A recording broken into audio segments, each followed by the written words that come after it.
안녕하세요. 조대훈입니다. 여러분, 미국과 중국의 그 패권 경쟁이 점입 가경입니다. 저는 그 결과에 대해서는 뻔하다고 생각하고 있는데, 우리나라에서 많은 사람들이 또 한편에서는 그 결과에 대해서 저하고 좀 다르게 생각하는 분들이 계신 것 같습니다. 특히 그 민주당을 바라보면 민주당에서 요즘 그 윤석열 정부의 외교 정책 방향이 기조가 잘못돼서 그렇게 공격을 하는 것인지, 아니면 그 윤석열 정부가 싫기 때문에 덩달아 미국에 밀착하고 있는 윤석열 정부를 공격하기 위해 미국을 함께 때리고 중국 편에 붙는 것인지는 잘 모르겠지만, 어쨌든 민주당은 우리가 생각하는 것보다는 중국을 훨씬 큰 존재로 생각하고 있고, 미중 패권 경쟁에 있어서도 그 결과를 저는 뻔하게 이미 결과가 나온 싸움이라고 예상을 하는데, 그 예상을 좀 더 다르게 하면서 중국 쪽에도 배팅을 두는 민주당 인사들이 좀 있는 것 같습니다. 사실 제가 앞으로 100년 안에는 중국이 미국을 이기지 못한다, 따라잡지 못한다라고 얘기했던 그 이유는 이미 이전에 그 유튜브에서도 그런 말씀을 드렸는데, 앞으로 100년 안에는 미국과 중국의 사이가 좋아지기는 쉽지 않을 것이다. 그다음에 두 번째, 100년 안에는 미국이 완전히 미국을 굴복시키기도 힘들 것이다. 하지만 100년 안에는 중국이 미국을 이기는 일은 넘버원, 투의 위치가 바뀌는 일은 생기지 않을 것이다. 이렇게 제가 얘기를 했죠. 그는 제 말이 아니라 중국 전문가들이 하는 얘기를 제가 인용했던 부분인데, 사실 제가 미국과 중국의 경쟁에 있어서 중국은 절대로 미국을 이기지 못한다고 느꼈던 데에는, 그 배경에는 제 미국 유학 시절의 경험이 좀 상당 부분 깔려 있습니다. 제가 99년도에 미국 유학을 처음 가서 텍사스에서 경제학을 공부했고, 그때는 중국 유학생들, 일반적인 유학생들 가난하게 살면서 장학금으로 저희들이 받는, 똑같이 장학금을 받으면 저희들은 그걸로 생활이 안 돼서 한국에 보통 돈을 조금씩 가져오든지 부모님한테 받든지 벌어놓은 돈으로 생활을 할 때, 그 사람들은 우리가 한 부부가 사용하는 아파트를 두 가정이 사용한다는 얘기도 듣고, 저희보다 훨씬 좁은 아파트에서 열악한 환경에서 생활하는 그런 평범한 그 중국 유학생들을 바라보다가, 제가 2003년도에 뉴욕 대학교로 정치학 공부를 하러 갔을 때, 거기서 만난 중국 학생들은 좀 달랐어요. 거기에는 해군 장성 아들도 있었고, 중국 공산당 고위 간부 자녀, 그리고 칭화대학교, 베이징 대학교하고 쌍벽을 이루는 후진다고 나온 그 칭화대학교 정치학과에서 박사를 받고 뉴욕 대학으로 교환 익스체인지 프로그램으로 온 그 박사도 있었어요. 저하고 친했는데, 그 친구는 이제 국가 장학금을 받고 왔지만, 나머지 중국 우리 그 클래스메이트들은 자비량으로, 그러니까 자기 부모님한테 돈을 받아서 오는 아이들이었는데, 그때 이제 그 친구들하고 수업을 좀 들으면서 제가 느낀 바가, 이래서 중국이 미국을 따라갈 수가 없구나. 기본적으로 미국 학생들은 저희 학교에 그때 다녔던 뉴욕 대학 다닌 학생들이 아주 미국 정계의 거물집 아들이나 이런 친구가 있었던 것 같지는 않은데, 어쨌든 그 뉴욕 대학교 정치학과 정도 다니는 학생들만 하더라도 이 세계에 대해서 인류의, 그다음 세계 전체에 대해서 얘기를 많이 하고, 상당히 미국의 그 책임감, 세계 국제 질서를 이끌고 있는 미국의 책임감과 헌신, 희생, 이런 부분에 대해서 그 젊은 학생들은 많이 얘기를 했어요. 그리고 자국 부분에 대해서도 비판할 부분은 거침없이 비판을 하고, 또 잘못한 부분은 잘못했다고, 그다음에 예를 들면 한국에서 미군이 주둔하면서 사실은 한국을 돕는 것도 있지만 그 자국한테도 유리한 부분이 있기 때문에 주둔한다는 거 하고, 과거에 우리가 주한미군이 주둔하면서 우리 국민들한테 끼쳤던 뭐 이렇게 해악이라든가 사건 사고에 대해서 얘기를 하면 그 부분도 안타까워하고 미안해하고 부끄러워하는 부분이 분명히 있었습니다. 근데 중국 학생들은 어땠냐면, 중국 학생들도 자국에 대해서 비판하는 부분, 불평 불만은 있었지만 이게 좀 생산적인 비판이 아니라 그냥 그 정부에 대한 그 개인적인 불만을 얘기하는 정도의 수준이었고, 얘네들이 가장 많이 하는 게 중국의 힘, 중국의 잠재력, 그 다음에 중국이 언젠가는 미국을 능가할 수 있다는 얘기, 그 다음 중화, 뭐 이런 거, 자부심, 이런 거 있잖아요. 그러니까 미국 학생들은 공존에 대해서 얘기를 하는데, 이 중국 학생들은 제 느낌에는 독존, 천상천하 요독촌 같은 느낌이었어요. 그래서 대화를 하다가도 미국 학생들은 인정하지 않는 부분이 있더라도 일단은 듣고 거기에 대해서 근거를 얘기하려고 한다면, 중국은 일단 대화를 하다가 안 되면 중국 학생들은 힘으로, 특히 이제 한국이나 주변에 자기보다 힘이 약한 나라에서 왔다고 생각되는 학생들한테는 같이 외국인으로 외국 땅에 있으면서도 우월의식으로 내리누르려고 하는 경향이 강했다. 그래서 제가 그때 생각한 바는, 우리가 그래도 경제적으로라도 1인당 국민소득이라도 이 친구들보다 훨씬 높기 때문에 우리가 덜 무시를 당하지, 우리가 만약에 1인당 국민소득마저도 중국에 추월을 당하면 중국이 얼마나 우리를 무시할까, 뭐 이런 생각이 들면서 정신 바짝 차려야 되겠다, 이런 생각이 들었던 기억이 나요. 일단 제가 이 얘기를 서두를 뭐 길게 꺼냈던 이유는, 얼마 전에 있었던 그 민주당 이재명 대표가 중국 싱하이밍 맞죠? 그 중국 대사한테 초청, 뭐 명색이 초청받아가 밥이나 한 끼 먹자고 불러갔다고 하는데, 거기서 완전히 그 외교 참사를, 저는 참사라고 보는데, 참사를 당했던 그 장면을 오늘 비판하기 위해서 이 말씀을 꺼냈던 겁니다. 사실 민주당이 그때 중국 대사가 부르니까 그래 얼씨구나 하고 이제 뭐 미국이 믿고 현 정부가 믿기 때문에 지금 중국 민주당의 많은 정치인들과 패널들이 TV에 나와가지고 하는 얘기를 보면, 걔네들이 계속 주장하는 게 뭐냐면 이제 균형 외교다, 균형 외교. 문재인 정부 때는 남방 외교도 강화하고 균형 외교를 잘했는데, 윤석열은 머리가 비어가지고 오로지 미국 쪽에다가 다 퍼주고 미국과 일본의 개가 되고 있다, 뭐 주구가 되고 있다, 이런 표현을 하더라고요. 근데 싱하이밍이 이재명을 앞에 두고 했던 그 장면은, 거기서 국민의힘이 비판하는 것처럼 이재명이 깍지를 끼고 두 다리를 모으고 이렇게 얼굴이 빨개가면서 듣고 있고, 민주당 대변인하고 그 관계자들은 열심히 받아 적고 있고, 싱하이밍은 준비된 듯이 꺼내가지고 다리 벌린 상태에서 한국말로 그것도 작정했다는 거죠. 어설픈 한국말로 우리를 완전히 그 깔아뭉개는 줄 똑바로 서라고 협박, 그 다음 조롱, 비하, 뭐 이렇게 했던 부분은 제가 봤을 때는 윤석열이 미국 가서 했던 게 그게 뭐 호구 짓이었다면, 이거는 호구를 넘어서 뭐라고 얘기해야 되겠어요? 굴욕이었다고 얘기해야 되겠죠, 이거는. 근데 제가 답답했던 거는 그 와중에도 분명히 더불어민주당 그 유튜브로 생중계되고 있는 걸 이 사람들도 알았을 거고, 처음에는 이제 선전하려고 윤석열 같이 중국 대사하고 때리려고 더불어민주당 카메라를 놓고 이렇게 생중계를 했는데, 싱하이밍이 그런 돌출 행위를 했다면, 발언을 하고 있었다면, 저는 내가 만약에 대표였으면 끝마치고 난 뒤에 거기에 대해서 따끔하게 한마디 하고 선을 그었어야 되지 않나. 오늘 밥이나 먹자고 해서 왔는데 되게 대단히 싱 대사가 부적절한 언행을 했다. 그 부분에 대해서는 저는 공감하지 않는다. 한국은 주권 국가고 외국, 특히 중국의 어떤 국가의 간섭도 우리는 단호하게 배격한다. 우리 내정 문제에 대해서 우리가 여당하고 투쟁해야 될 부분을 당신이 그러지 마라, 나서지 마라, 이거는 부적절하다. 오늘 그 모임의 취지가 아주 잘못됐다. 나는 이런 모임을 할 것이라 생각하고 오지 않았다. 이렇게 쳤을 거예요.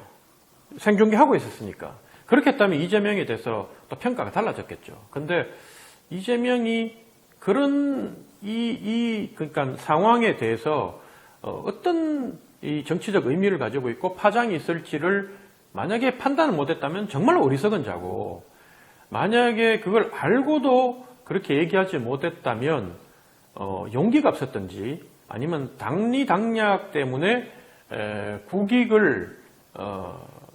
국익보다 당리당략을 우선해서 정략적인 목적하에 가만히 있었던 게 아닌가. 이건 어떤 핑계를 들이대더라도 빠져나가지 못하고 비판받아야 될 지점인데, 참 가관이게도 장경태 의원 같은 사람은 방송에 나와서 그게 바로 이재명 대표가 윤석열 대통령보다 외교적으로 뛰어나다는 거다고 이렇게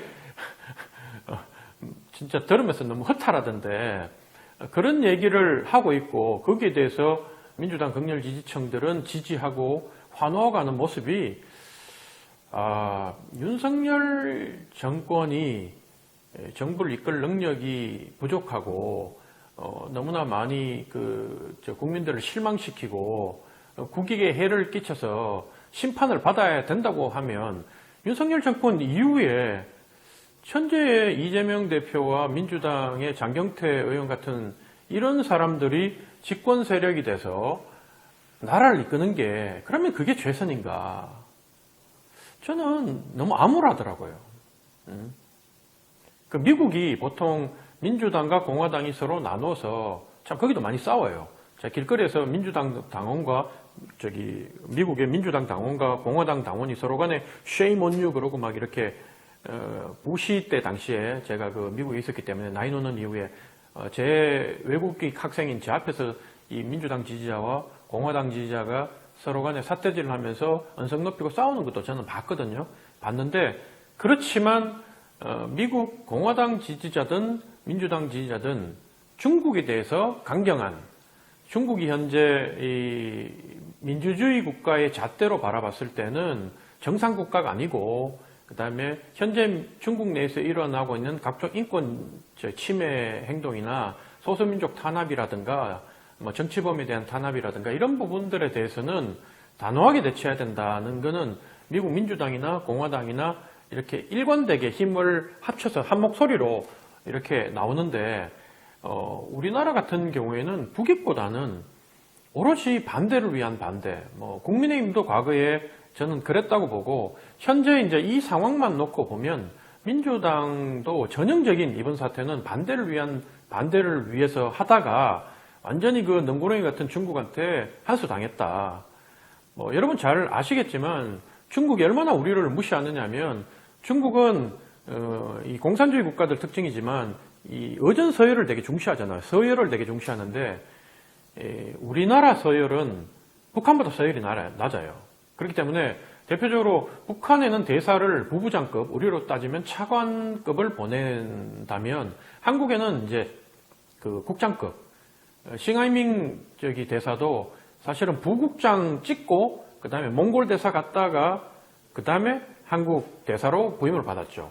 그래서 사실은 직급으로만 따져놓고 보면 자국 내 직급으로 가장 높은 것은 일본이에요. 일본은 외교부, 외무성 공무원들 중에 랭킹 2위를 한국 대사로 보내기도 하고, 한국 대사를 찍고 나면 그 다음에 전부 다 이제 진급 코스로 차관을 달고 나가는 경우가 많을 정도로, 그래서 외교관들이 아주 선호하는 위치인데, 중국은 우리 문재인 정부 때 중국에 공을 들이려고 이제 미국하고 거리를 두고, 사실은 미국과의 관계가 문재인 정부 때 최악이었죠.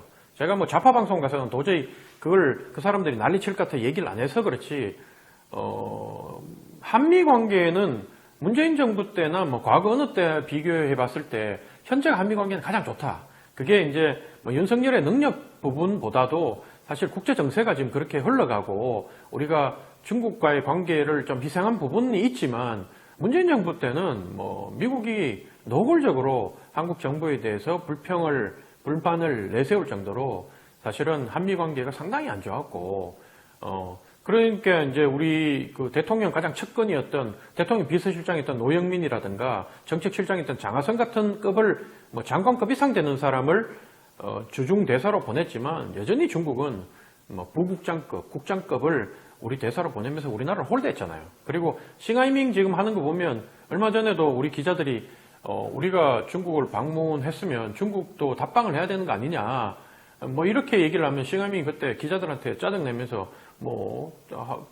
중국 시진핑 주석의 방안에 대해서는 묻지 마라. 더 이상 얘기하지 마라. 한국이 똑바로 해야지 우리가 오지. 뭐 이렇게 얘기할 정도로 상당히 한국을 비하하고 무시하는 국가가 사실은 대놓고 무시하는 나라가 중국이잖아요. 그래서 제가 참 이런 걸 보면 미국 밉다고 중국 편에 들 수는 없는 거다. 정말 민주당 관계자들한테 얘기하고 싶은 거는 미국을 미울 수 있다. 미국이 우리나라의 뭐 영원한 우방도 저는 아니라고 보지만 그렇지만 현재 우리나라 상황으로 봤을 때 어느 나라 둘 중에 하나를 택할 수밖에 없는 상황으로 지금 계속 몰리고 있는데 그게 우리가 만들어서 윤석열이 무능해서 그런 게 아니라 뭐 미국이 작정하고 지금 미국과 중국의 패권 전쟁을 시작했고 사실은 그 중국이 미국한테 먼저 우리 표현으로 따지면 기어탄 게 가장 큰 이유죠.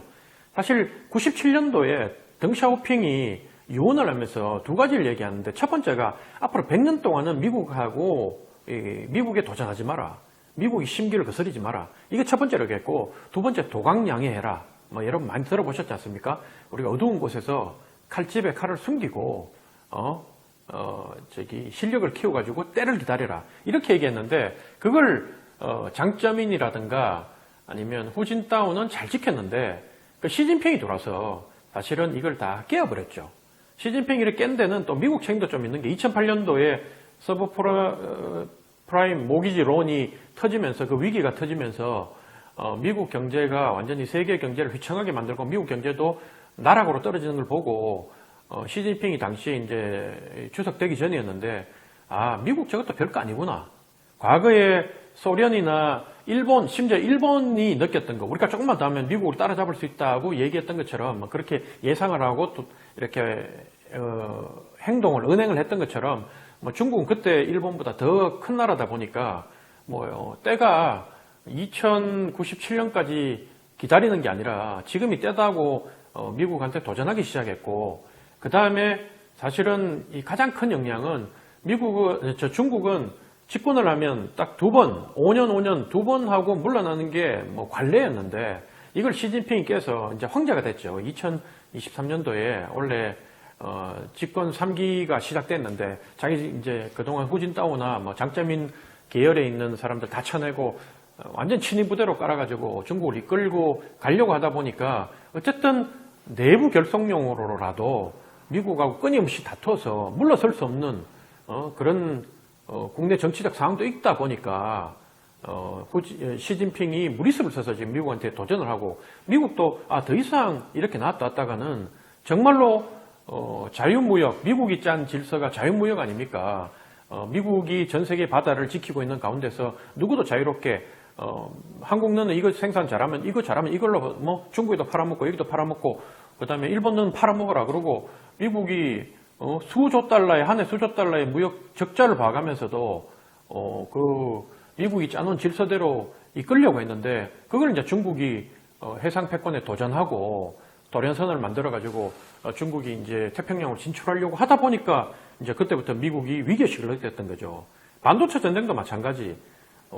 기술은 사실 바이든이 얘기했던 것처럼 우리가 개발했고 우리가 키운 게 이게 반도체인데 중국이 그걸 갖다가 기술이 없다 보니까 어떻게 합니까? 뺏기든지 훔치든지 사오든지 매수하든지 이거밖에 없잖아요. 중국이 정상적인 방법으로는 이제 미국이 안 주려고 하니까 그래서 그런 국제적 스탠다드에 맞지 않는 기준으로 중국이 계속 이렇게 몸집을 키워오니까 거기에 드디어 이제 미국이 더 늦기 전에 칼을 빼든 거고 그 상황에서 나머지 자유세계 국가들 전체에다가 선택을 하라고 얘기하는 상황이 온 거예요.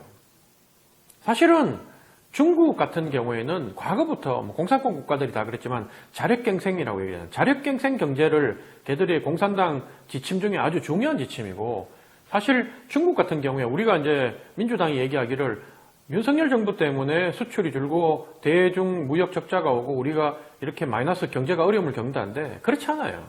중국은 힘이 약할 때만 그 부분에 대해서 이용을 하고 숙이는 거지 때가 되면 그 뒤로는 자력갱생, 세상의 모든 것들은 다 중국 중심으로 돌아가야 된다고 생각하는 사람이에요. 몇천 년 동안 그렇게 살아온 사람들이에요. 대표적인 게 1793년도에 그 근룡제 있을 때 영국에서 무역을 하자, 동등한 지위에서 무역을 하자고 했을 때 그때 근룡제가 뭐랬냐면 우리는 지대, 박물, 땅은 넓고 물산이 많기 때문에 우리 무역 따위 필요 없다. 너희들이 필요한 게 있으면 우리는 모든 게 다 해결되지만 우리 땅에서 다 모든 게 다 해결되지만 니들이 꼭 그렇게 필요하다고 무역을 하자고 업소를 하니 우리가 허락을 해줄게. 이게 중국이에요. 중국은 지금도 기회가 닿으면 언젠가 이 상태로 반도체도 놔두면 자국 내에서 지금 반도체, 우리 저가 반도체 있잖아요. 10나노 이상 되는 반도체는 이미 중국이 한국 걸 다 대체해요. 근데 10나노 이상 되는 이제 첨단 반도체 부분에 있어서는 이제는 그걸 뭐 어떻게든 실력이 필요하고 백그라운드 지식이 필요하고 돈이 엄청나게 들어가야 되는 거기 때문에 그 부분에 대해서는 이제 한국한테 배우고 미국한테 뭐 배우고 그 기술을 배우든지 이렇게 하려고 했던 건데 그걸 이제 미국이 제동을 거니까 이제 중국이 저렇게 이제 반항을 하면서 그렇게 협박을 하고 있는데 우리 정부도 협박을 하고 있는데 그 이면은 보세요. 미국이 보복했다고 마이크론 미국 회사 반도체를 중국에 못 팔게 해놓고 그렇게 미국한테 큰 소리 쳐놓고 그러니까 미국에서 한국 정부에다가 너 마이크론 우리 회사가 못 판 거 그거 메우지 말라고 그걸 우리 회사 미국 제품 못 들어간 거를 한국 너희가 대신 팔아가지고 중국을 편하게 만들어주지 말라고 얘기를 하니까 한국도 이제 눈치 보고 있으니까 중국이 쫓아와가지고 단호히 미국의 억지 주장에 대해서 그런 깡패짓 횡포에 대해서 반대한다 이러고 또 나오면서 한국한테 뒷선으로는 국장 보내가지고 협상하고 있는 거 아닙니까? 그러니까 만만한 거 한류 때리고 음식 문화 때리고 뭐 만만한 건 때리면서도 자기 필요한 거는 그렇게 뒤로 와서 그냥 달래면서 이렇게 또 빼간다고요. 근데 그게 영원히 갈 것 같냐? 그렇지 않다. 윤석열 정부가 들어왔기 때문에 중국 무역에서 손해를 보기 시작하면서 우리가 무역 적자를 보는 게 아니라 이미 문재인 정부 때부터 박근혜 정부 때부터 중국은 오늘과 같은 상황이 올 거를 예상하고 준비를 해오면서 단계를 밟아왔다. 그걸 알아야 된다. 그리고 우리나라도 이제는 저는 안보적인 측면에서도 경제 안보적인 측면에서도 분명히 알아야 될 것은 이번 공급망 교란 부분 공급망 전쟁 경험을 통해서도 제가 느낀 것은 뭐냐면 한 국가에 너무 많이 의존해서는 이제는 한국 경제는 성장할 수 없는 한국의 경제 안보를 담보할 수 없는 그게 더 나아가서 이 군사 안보까지 위협받는 상황이 온다. 그래서 공급망 다변화, 공급선을 다변화해야 된다. 이거는 옛날부터 해온 말이지만 이건 만고불변의 진리다. 그리고 만약에 미국과 중국이 잘 지내길 바라고 우리가 그쪽에서 다 이 지렛대로 활용하면서 가기를 원하지만 그런 상황이 외부의 피치 못할 힘에 의해서 압력에 의해서 안 된다면 결국 어디를 선택해야 되느냐? 우리는 미국을 선택할 수밖에 없다.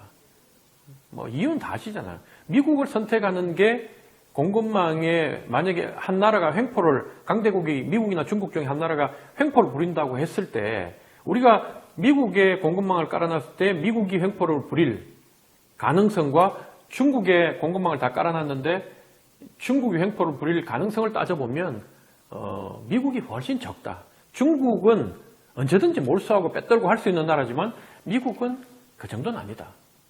그리고 미국하고 거래를 터는 게 시장도 훨씬 크다. 자유세계, 일본, 독일 다 합쳐가지고 EU까지 들어가지 않습니까?